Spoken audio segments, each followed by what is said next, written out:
Let's go to Dolphins versus the Cowboys. Let's get right into it here. Dak Prescott.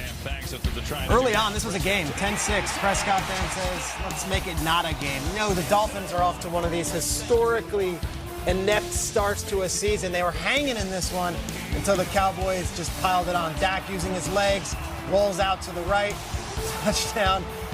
Dak Prescott and the Cowboys find a way, despite a close start, to win by 25 points. Cowboys may be 3-0, but I don't mean to be the negative here, but take a look at these opponents here. Their opponents are 1-7 for 3 weeks. Got the Redskins playing tonight. That could go to 1-8. But come on, Cowboys, amazing. Cooper with 2 touchdowns, a rushing touchdown for Dak Prescott. I love that. Let's get a news update quickly from Will Selva out in Culver City. We've got tons of highlights, but I'm already thinking about that Baltimore Ravens-Chiefs rematch in the playoffs. Absolutely. I mean, we were all thinking about how great this game was going to be. And, of course, Patrick Mahomes did not disappoint on his end. Mahomes just keeps adding to his legend. Mahomes surpassing Hall of Famer Dan Marino as the fastest to throw 60 career passing touchdowns since 1970. He also surpassed another Hall of Famer, our Kurt Warner, for the most games with 300-plus passing yards in a player's first 20 career games in the Super Bowl era. Mahomes now has 13. Mahomes facing Lamar Jackson in what was billed as a meeting of 2 of the best young quarterbacks in the game.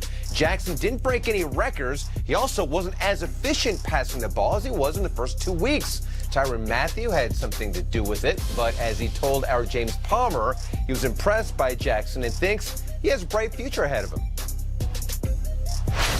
Compare going against him to anybody you've gone against in your career? No, not really. I wouldn't even disrespect him like that. The kid is so poised. Even when things weren't going his way, he was still finding ways to extend drives, threw up a few prayers. But, you know, that's why that kid's going to be special one day, because he could just make certain plays, and only him and my quarterback could do that. So I'm glad I got 15 on my team, though.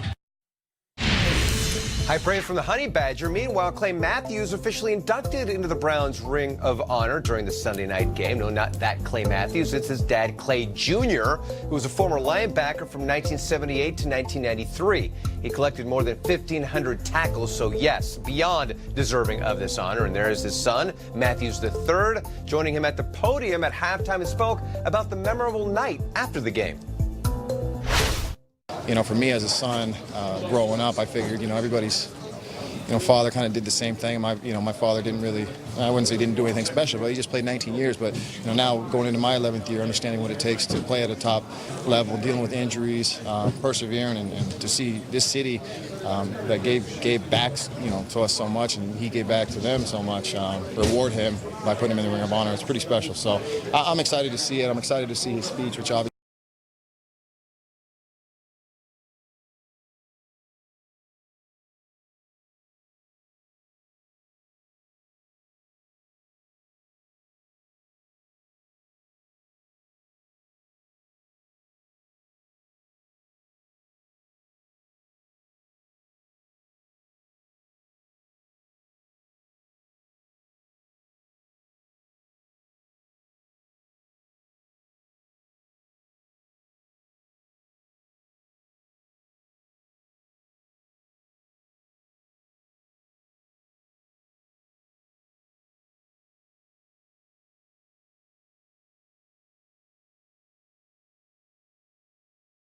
late. He's going deep.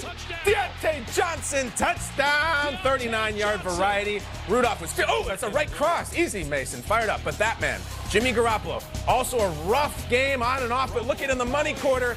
Down 3 he goes. He's got Dante Pettis for the touchdown. And the Niners go on to win at home. And guess what, guys? I think that says 3-0 next to the Niners. What's up, Shan, man? Let's stay in the NFC West. The Cardinals hosted the Panthers. It wasn't Cam Newton. It was Kyle Allen under center. Remember, he was high school or college teammates with Kyler Murray at one point at Texas A&M. He would get the best of Kyler Murray in their showdown on Sunday. Kyle Allen was awesome yesterday. Here's 2nd and 2. Christian McCaffrey right up the gut. You're gonna get him? You're gonna get him? You're gonna get him? Let him do that. See ya! He gone. Christian McCaffrey goes for the distance, a 76-yard run, the longest run of his young career. Kyler, what do you got? Well, Kyler's got An opportunity to bring his team back here down 15. Dante Jackson interception. That was nasty. Kyler Murray still searching for his first career win. The Panthers get off the schneid. They get a win. They're 1-2. All right, let's go with the Falcons and the Colts. Jacoby Brissett, their home opener, looking for their second win. Who is he looking for? Patience. Hilton. T.Y. Hilton for the touchdown. He would actually be ruled out for the second half, though, so they would need somebody to step up and make plays for the Colts. You see him right there walking off gingerly after the TD. Get an update in a second. Get an update in a second, Kay. That's what we do this show for, to update the fans. Oh, you know who else had a game? Oh, baby. Look out. Look out right here. Turn up the man. My dude is a big. Oh, my God. Back again. Hey, he did his thing in this one, and so did Jacoby Brissett. How about Jacoby balling out right now? The Colts, don't look now, but they're 2-1. He completed his first 16 passes, Jacoby Brissett. Now, in Indy, they don't, let's bring in Ian Rapoport here, they don't give the game balls out until the Monday after the game, but Frank Reich already said.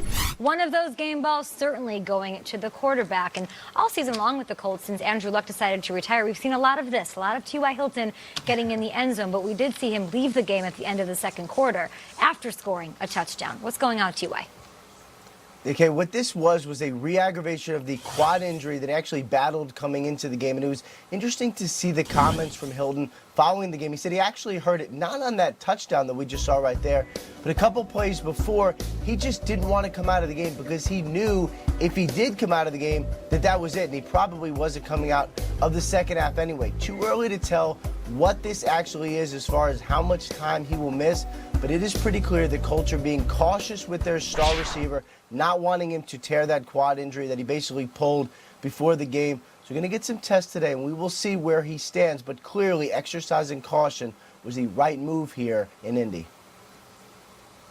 No one has more touchdowns than T.Y. Hilton, 4, tied for 4 through the first 3 weeks of the season. Appreciate the update from you, Ian Rapoport. Let's bring it back here to the table. My eyes were on all the quarterbacks. All the quarterback play across the league this entire week, this entire day yesterday. So who stood out to you? Yeah, the theme is young quarterbacks playing in place of guys that are banged up. And we know Andrew Luck's story, so I'll stick with this game. Jacoby Brissett was phenomenal. Like you said, he went 16 for 16 before throwing his first incompletion. And speaking of incompletions, he only had 9 incomplete passes in this game.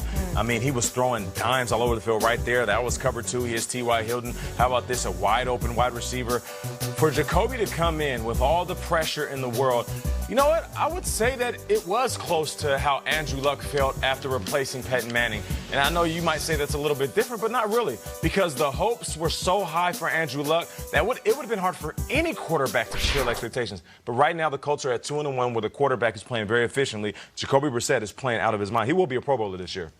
Yeah, you know, you talk about a guy who stepped up for someone who retired. How about a guy who no one even had heard of before probably Friday, Kyle Allen in Carolina? And this might have been the biggest game of any team for anybody last week because they were 0-2 and they just come off that horrible Thursday night loss. And there's all this doom and gloom around Carolina, and yet Kyle Allen steps up those 4 touchdown passes and absolutely dominates. I thought he looked great. This is a guy who was undrafted. He's a Scottsdale native. He grew up in Scottsdale. And remember, Kyler Murray gets all the decoration and is beloved, but back at Texas A&M before they both transferred, they were teammates, and Kyle Allen beat him out and was the quarterback before young Kyler Murray eventually replaced him. It's wild. And then they both transfer, go separate ways. I don't think there was any love lost between the two. They were respectful, but these are two guys who battled it out throughout their experience at Texas A&M.